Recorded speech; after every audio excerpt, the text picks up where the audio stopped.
Ma'am, taga saan po kayo, ma'am? Plaridel, Bulacan. To Antipolo, Rizal. Talagang nag-effort pa talaga. So, solido natin katropa pics. So, stock na stock pa yung forma, mga kabrum-brum. Ayan, no? Yan. So, tanungin natin kung saan pa sila galing. Ma'am, saan pa po kayo galing, ma'am? Plaridel, Bulacan to Antipolo, Rizal, mga kabrum-brum. So, ayun, no? Tingnan nyo, oh. Walang malayo-malayo. Basta talagang kapag may concern sa motor or love na love yung motor, dadayot talaga. So, alright, mga kabrum-brum. So, ito, nabaklas na natin yung kaha. So, tingnan natin, mga kabrum-brum. So, ayan, mga kabrum-brum. Tingnan nyo yung kanyang chassis. So, namumuti na, and then may mga ispat-ispat na kalawang, mga kabrum-brum. Yan. So, tatanggalin natin yung mga yan, mga kabrum-brum. And then, kung dito mapapansin nyo, yung pinaka-gastak nya, oh, grabe, oh. Kinain na ng kalawang din. So, ganoon din, gagawin natin, i-repaint natin. Hopefully, matanggal natin yung pinaka nakutkot na kalawang. Ngayon, ang lalim, oh. Yan. And then dito, yung mga ispat-ispat, mga kabrum-brum, oh, dami. Okay, dito, oh. Yan. Okay, and then yung dumikit na alikabok, tumigas na, yan na yung nagiging cause ng kalawang, mga kabrum-brum. So, dapat is ganito yan, mga kabrum-brum. Yan. Ayan, ganyan dapat ang kulay niyan kapag malinis. Okay? And then, tingnan nyo, mga kabrum-brum, yung pinaka sprocket. Ayan, oh. Engine sprocket nya. Nakita nyo dito, oh, sobrang itim, no? Tingnan natin kung ganyan ba talaga kulay niya kapag nalinisan. Pati dito, oh. Ayan. So, tumigas na yung pinakagrasa. And then dito, sa kanyang swing arm. Eto, mga kabrum-brum, kapag napabayaan natin yung swing arm natin, yung dumi na yan, yung lupa na yan, may ano rin yan ng ulan, eh. Ngayon, kapag tumigas yan, and then dumikit na dyan, yan na yung magkukos ng pagkabutas ng swing arm, mga kabrum-brum. Yan yun. Kaya dapat nalilinisan natin ang gusto. Kaso nga lang, sad to say, yung pinaka chain cover, mahirap dukutin kasi ito, eh. Talagang tsatsagain nyo na tanggalin muna yung chain cover sa kalilinisan. Ganun ka-effort yun, mga kabrum-brum. Para lang matanggal yan, yung dumi na yan. Okay?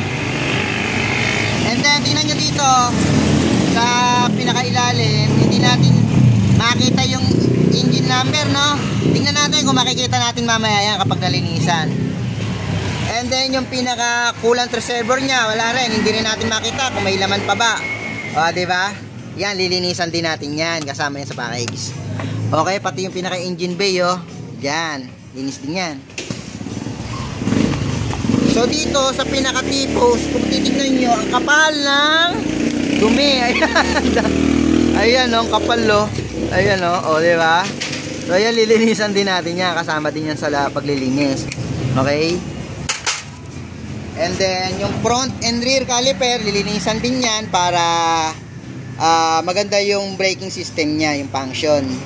Okay, mahalaga yan, mga kabrum-brum, dapat nalilinisan yan. Meron kasama yan sa PMS.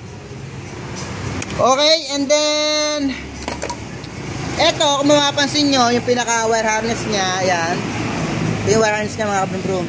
So yung mga adapter nyan, yan, isprayan natin yan ng contact cleaner para maganda yung function ng kanyang electrical system. Okay?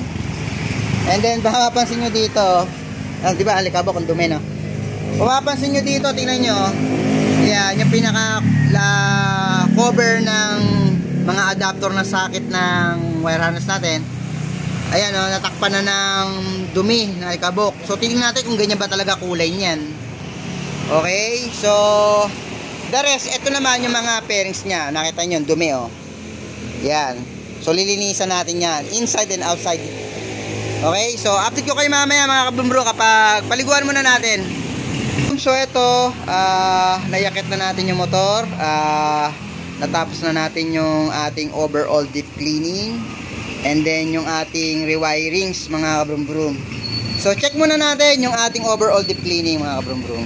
Kanina, kung mapapansin nyo, sobrang puti dito. Kumapit na yung mga alikabok, lupa dito sa chassis. Tingnan nyo, oh. Diba?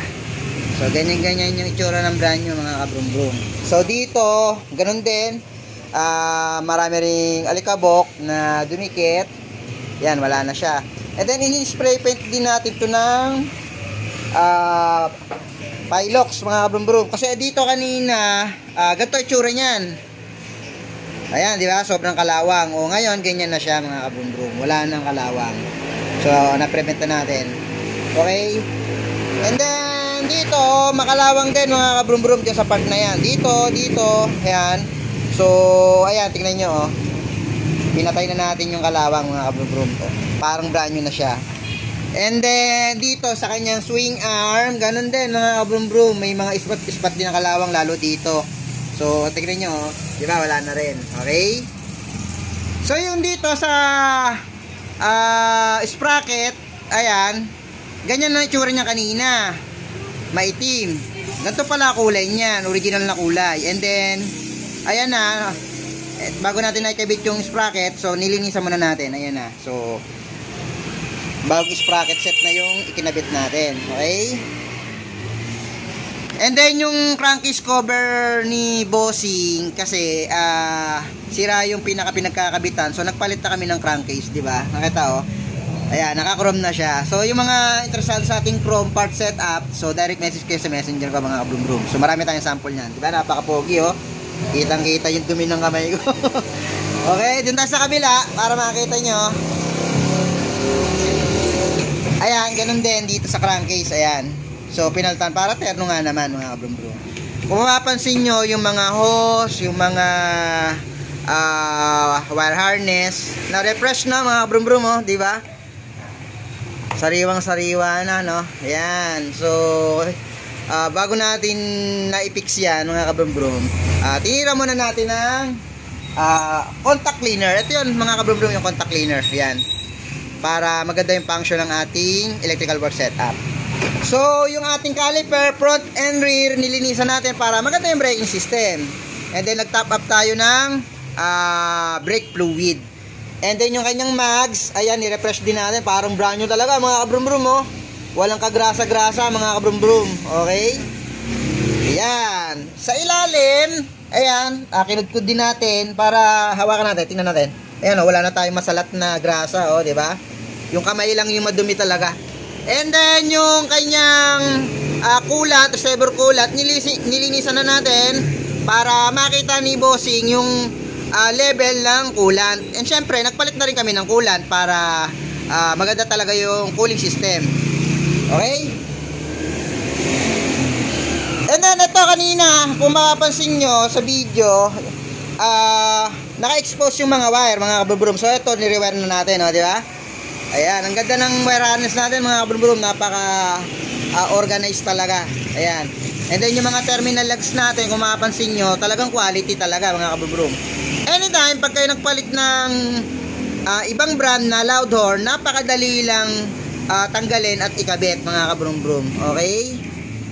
So, balik natin yung kaha mga kabrum-brum. So, ito, naibalik na natin yung kaha mga kabrum-brum. Ayan, no, balik alindog mga kabrum-brum, oh.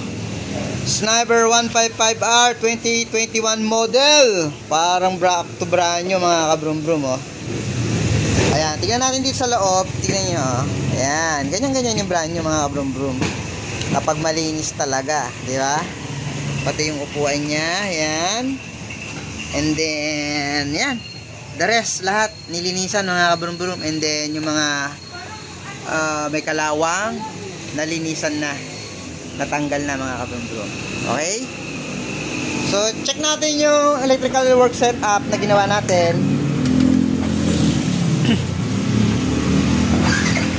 Yan. So, nagpa-install na si Bossing ng mini driving light. So, ayun yung liwanag ng headlight mga kabrum-brum.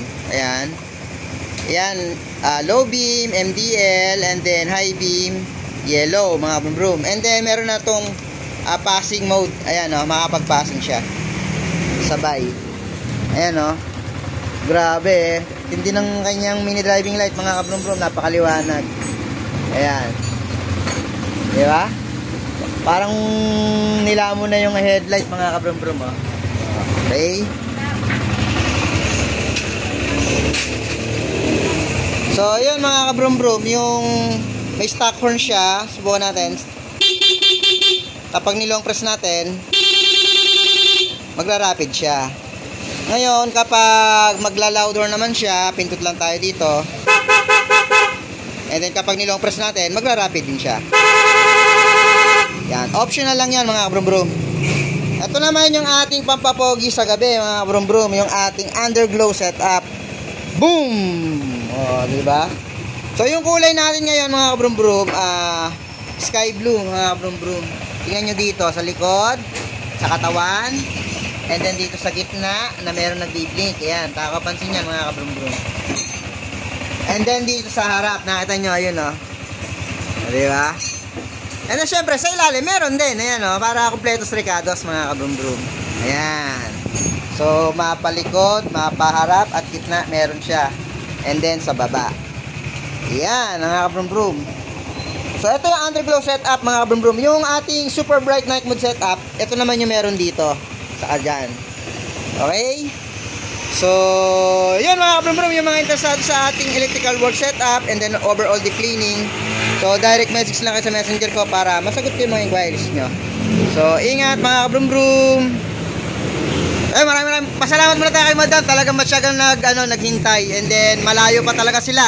Ma'am, taga saan po kayo, ma'am? Plaridel, Bulacan. Plaridel, Bulacan. To Antipolo, Rizal. Talagang nag-effort pa talaga. So, solido natin katropa pick. So, ingat mga kabrum-brum.